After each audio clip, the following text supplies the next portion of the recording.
Assalamualaikum warahmatullahi wabarakatuh. Ketemu lagi dengan MK Channel. Kali ini kita akan meneruskan pembahasan yang telah lalu mengenai spray chrome.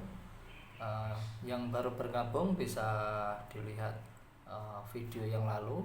Kemarin kita sudah upload cairan K, selanjut cairan A dan B, dan sekarang kita akan membahas cairan S dan V. Apa itu cairan S dan V? Simak kelanjutannya sampai akhir biar tidak gagal paham. Nanti kalau ada komen silahkan di komen di kolom komentar.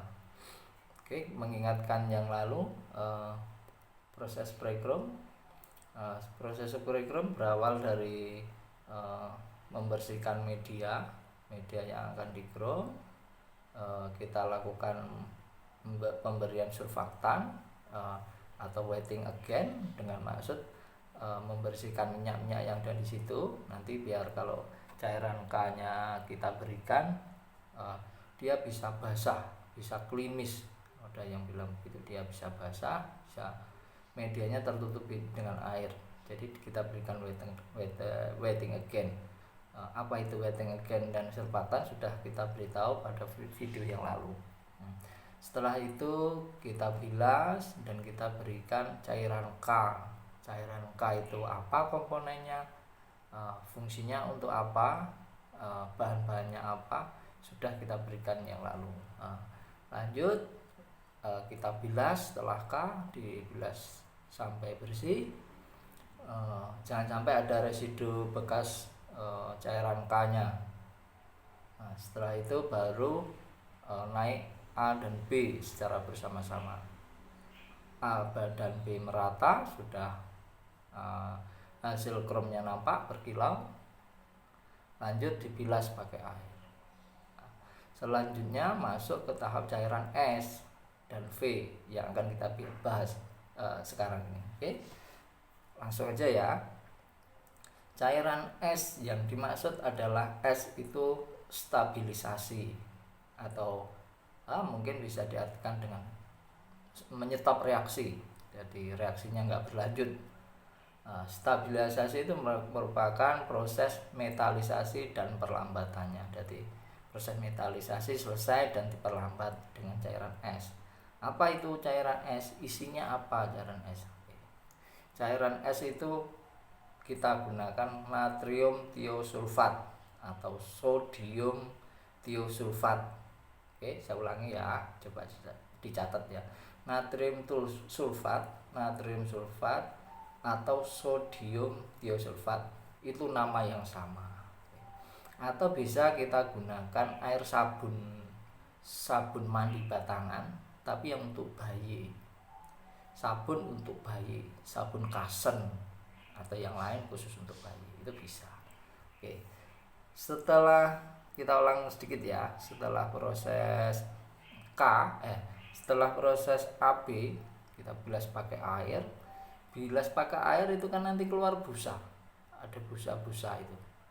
Busa sedikit itu karena ada surfaktannya yang dimasukkan di cairan AB-nya.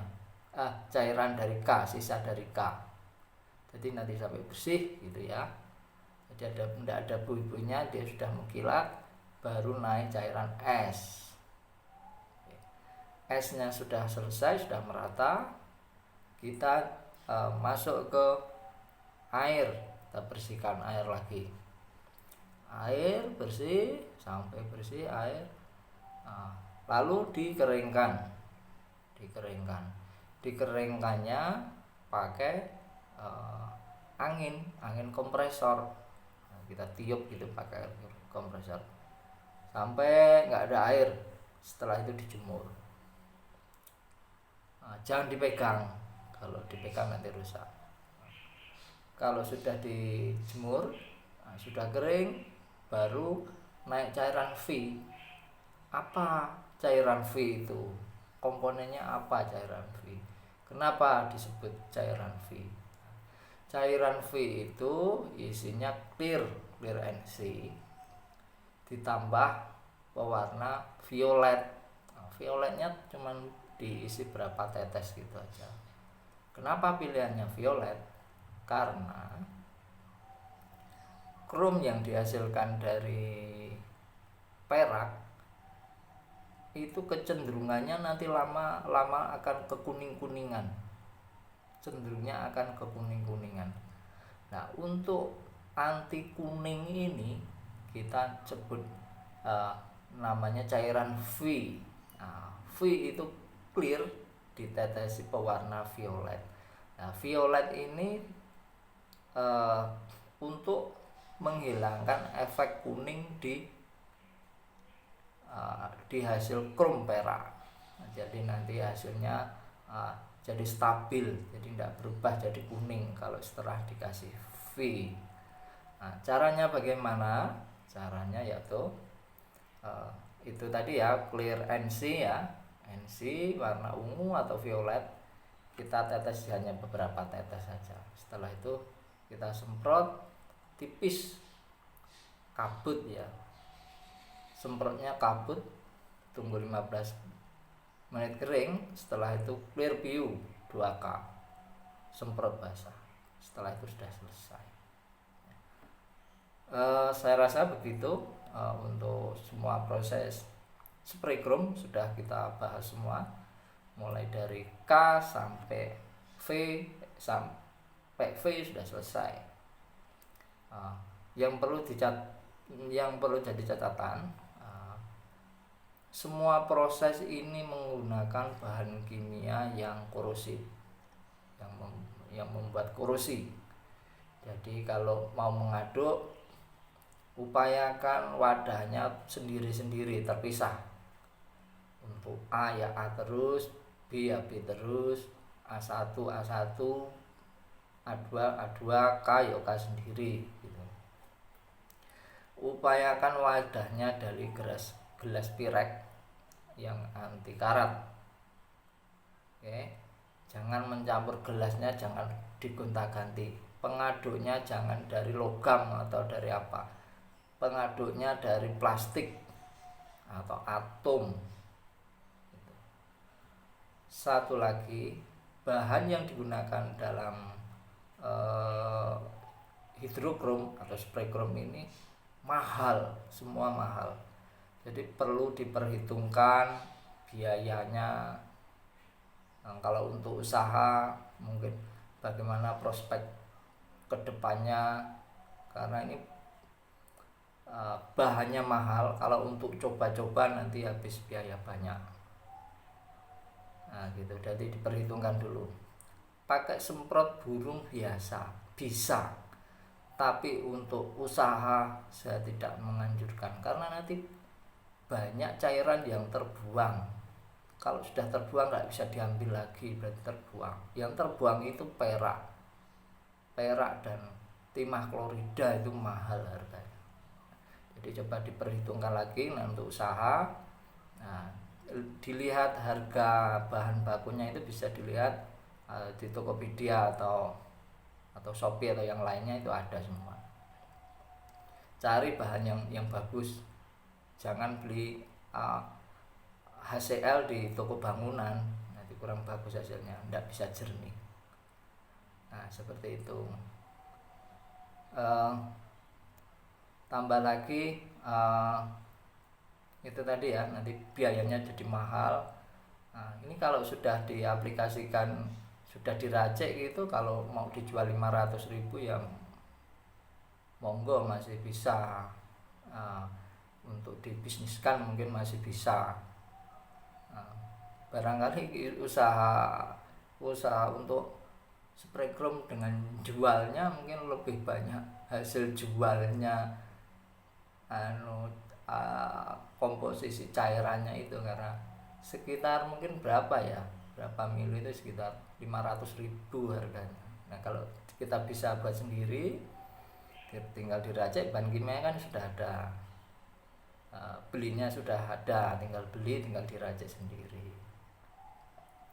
Nah yang jadi masalah itu komposisi takarannya harus tepat. Kimianya sudah saya berikan, komposisinya masih saya tahan. Nanti kalau tolong dibantu saya subscribe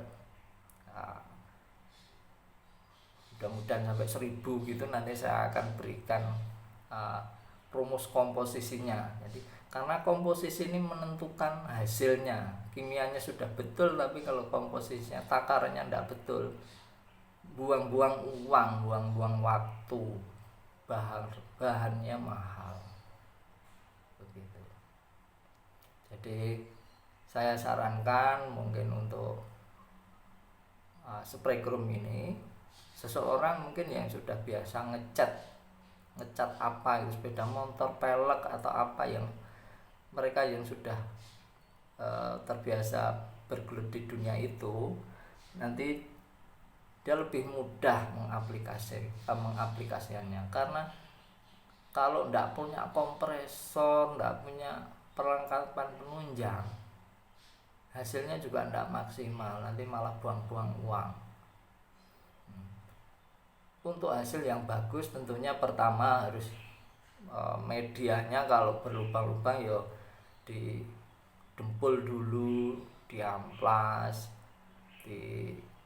dicat dulu yang sampai mulus, dikasih pernis yang bagus, baru proses chrome. Nah, chrome ini lanjutan dari base coatnya yang bagus. Kalau base coatnya aja tidak bagus, nanti hasilnya juga kurang bagus. Jadi ini kalau untuk usaha juga repot. Jadi basicnya memang harus dia paham tentang ngecat itu bagaimana gitu. Saya rasa seperti itu. Silahkan ditambahi komentar di bawah, nanti coba saya bantu jawab, dan saya tolong dibantu subscribe-nya.